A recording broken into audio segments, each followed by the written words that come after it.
Hi, this is Subin. Hello, this is Cindy, and welcome to the first ever episode of Restoring Eden. And today is the last day of this decade, and we're sitting at home, off from work, just chilling.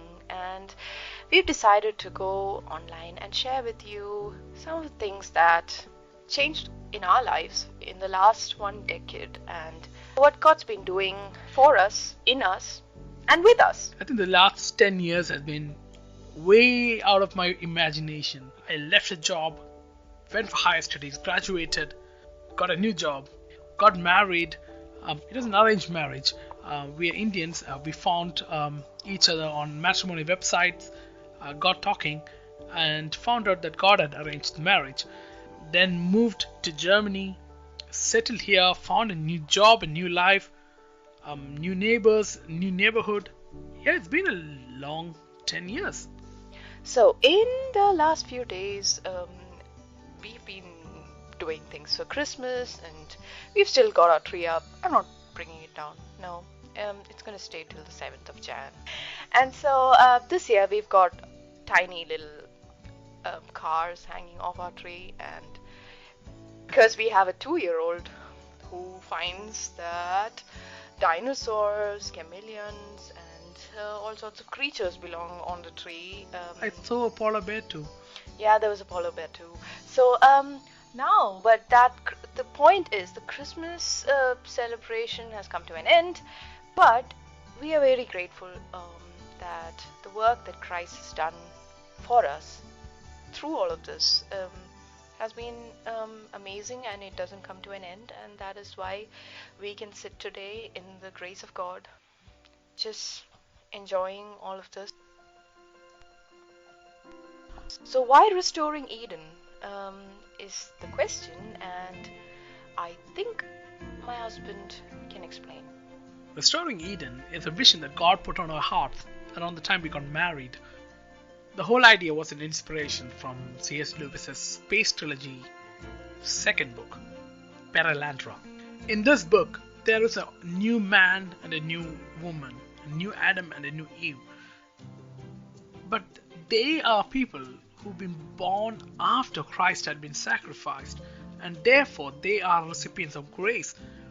And C.S. Lewis tells that, because of this, they were given the strength that they did not have, or what Adam and Eve did not have, to withstand the tempter.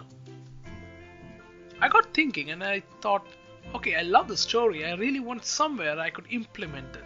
And I thought, hey, I wish there's some point or some place in my life that I could implement this. Around the same time, I met my fiance and realized, hey, this is a really good place to implement it.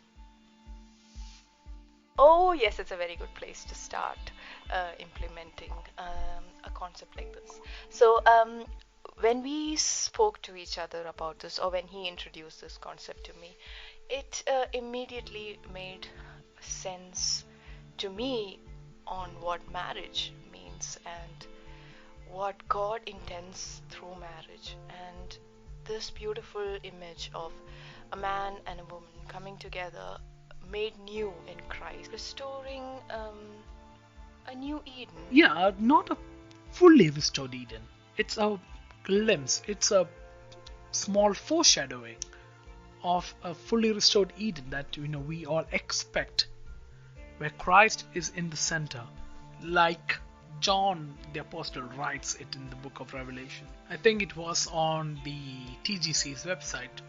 I've read this quote that says, a beautiful, tender, thriving marriage makes the gospel of Christ visible on earth, and it brings hope to people who have stopped believing that there could be anyone to love them.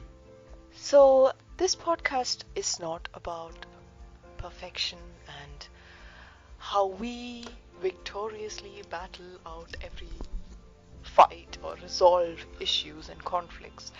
This is about us failing and how Christ enables us to stand despite our failures as individuals.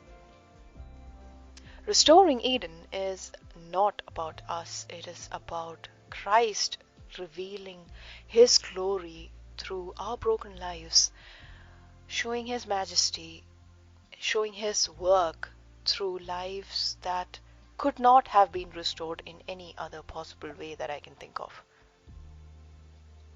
It is about hope, it is about a love that consistently pursues us. It is about faith that makes you completely dependent on God and His sovereignty.